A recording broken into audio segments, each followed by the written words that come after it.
Rana les amis, on est samedi 15 juin 2019 et ce matin, j'avais à cœur de partager une parole. Alors je vais essayer de faire des modules de 5 à 10 minutes, pas trop longs pour que les personnes ne se fatiguent. Voilà, ne dorment pas quand ils écoutent la parole. Alors ce matin, je voulais parler d'un sujet, d'un thème qui me tient à cœur, qui concerne est-ce qu'on peut perdre notre salut? Est-ce qu'on peut perdre notre salut?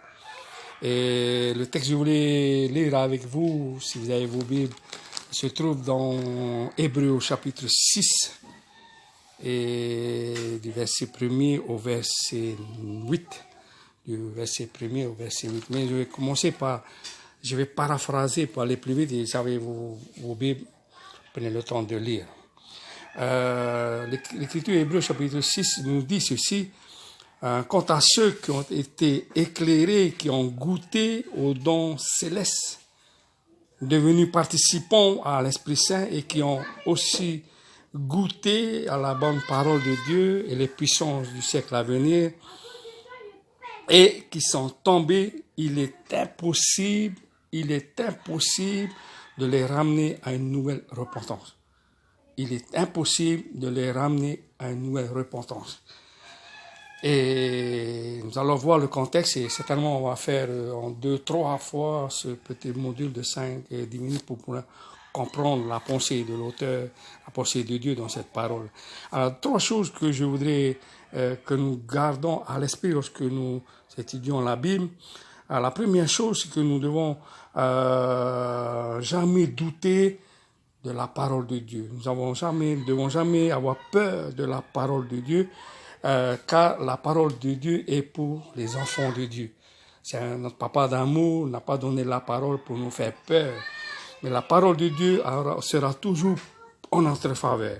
Nous n'avons pas à avoir peur de la parole de Dieu, même si ce verset dit qu'il est impossible, lorsque je pêche, j'ai goûté à la vie de l'Esprit, il est impossible pour moi de revenir à la repentance, ça c'est les Écritures, mais nous devons comprendre que Dieu a un plan secret, un plan qui nous allons découvrir par le Saint-Esprit dans ce passage. Et deuxième chose que nous devons garder, que la parole ne se contredit jamais. La parole ne se contredit jamais, la parole n'a pas besoin d'un autre livre pour la compléter. La parole, elle est complète et suffisante. Et la parole est là, utile pour nous dans 2 Timothée 3,6. Il dit la parole, elle est utile pour nous enseigner, pour nous convaincre que nous sommes sur la mauvaise voie, de revenir à Dieu, de nous redresser, de nous corriger, de voir, waouh, je me suis trompé là, j'ai fait une erreur là, j'ai péché là, et la parole est là pour me redresser. Je reviens, je me repens, je reviens à l'Éternel. La parole est utile, elle est complète, elle est là pour nous éduquer, afin que nous soyons des personnes adaptées, préparées pour de bonnes œuvres. Deuxième chose. Troisième chose, nous devons faire confiance à l'Esprit Saint lorsque nous méditons la parole de Dieu. Lorsque nous lisons la parole, nous étudions la parole de Dieu, nous étudions les Écritures, nous devons faire confiance à l'Esprit Saint. Parce que l'Esprit Saint nous révèle les mystères cachés de Dieu. Comme nous avons vu lors de mon dernier vidéo, le mystère caché dans le nom de Dieu, dans les tétagrammes. Lorsque tu lis le tétagramme, quand tu lis d'une manière académique, linéaire, tu ne vas rien comprendre. C'est ce que l'Esprit de Dieu nous inspirer, nous apprendre les profondeurs, nous découvrons les mystères cachés de Dieu dans le Dieu. Et c'est exactement à chaque fois que nous étudions la Bible, même si ce passage que nous venons de lire, nous a l'impression de nous dire qu'il n'y a aucune chance pour nous lorsque nous goûtons à l'Esprit de Dieu, lorsque nous vivons dans l'Esprit de Dieu, nous avons fait des choses impossibles pour nous de revenir à nous, à la repentance. Eh bien, l'Esprit de Dieu va nous révéler des choses, des mystères il nous étonne. La pensée de Dieu n'est pas la pensée de l'homme. Amen. Gardons donc à l'esprit le fait que lorsque nous étudions la Bible, ne jamais douter de la Bible, de jamais de la parole de Dieu, ne jamais douter de la parole de Dieu. Donc c'est juste, lorsque nous regardons l'Écriture, ceux qui ont goûté, on doit avoir juste, parce qu'ici on parle de goûter la parole de Dieu, donc on doit avoir goûter et boire. Donc nous avons deux genres de personnes ici, c'est les goûteurs, ceux qui goûter, et ceux qui boivent. La Bible dit, soyez enivrés de l'esprit. C'est en buvant que je deviens ivre, c'est pas en goûtant juste un petit peu que je vais devenir ivre.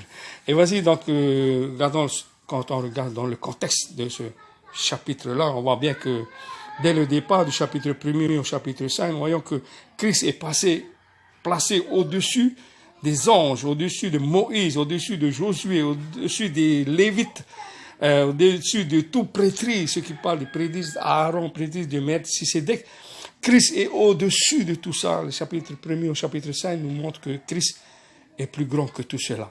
Et lorsque nous arrivons dans le verset 1er, verset 3 de notre chapitre 6, nous voyons ici que l'auteur du livre des Épîtres nous dit ici que nous devons laisser de côté l'enseignement élémentaire de la parole de Dieu. L'enseignement élémentaire, nous devons laisser de côté et passer à la perfection. Et lorsque nous regardons l'enseignement élémentaire, ça parle de quoi? Ça parle de la repentance des œuvres mortes, à la foi en Dieu, les doctrines du baptême. Tout cela, l'auteur nous dit, laissons de côté cela et passons à la perfection. Ce qui nous dit que les versets suivants qui arrivent juste à l'arrivée sont des passages qui doivent nous amener vers la perfection. Et c'est là que nous arrivons dans notre lecture de ce matin, dans Hébreux au chapitre 6, à partir du verset 4, que j'ai lu bien au début de notre vidéo, qui dit que quant à ceux qui ont été éclairés, qui ont goûté aux dons célestes et devenus participants de l'Esprit Saint et qui ont goûté la bonne parole de Dieu, les puissances du siècle à venir, et qui sont tombés, il est impossible de les ramener à une nouvelle repentance. Vous voyez, pas d'espoir. Aucun espoir. Il parle ici des goûteurs, de ceux qui goûtent. Il ne parle pas de ceux des buveurs, ceux qui boivent. Alors, on voit ici deux catégories de personnes, des personnes qui goûtent. Ils sont là, en regardant l'exemple de Judas.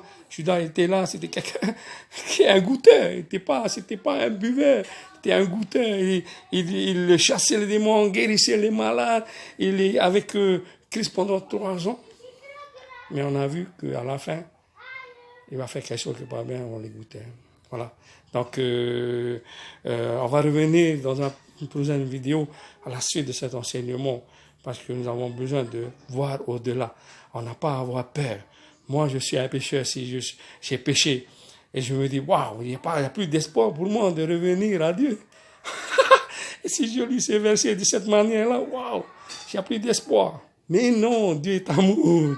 Dieu est amour. Si je me repens et je reviens à lui, il a quelque chose de merveilleux pour moi. Soyez bénis, soyez encouragés, n'ayez pas peur de la parole de Dieu. La parole est pour les enfants de Dieu. La parole de Dieu est pour ses enfants. Nous devons prendre cela comme une assurance. Soyez bénis, soyez encouragés ce week-end et je vous embrasse et à la prochaine.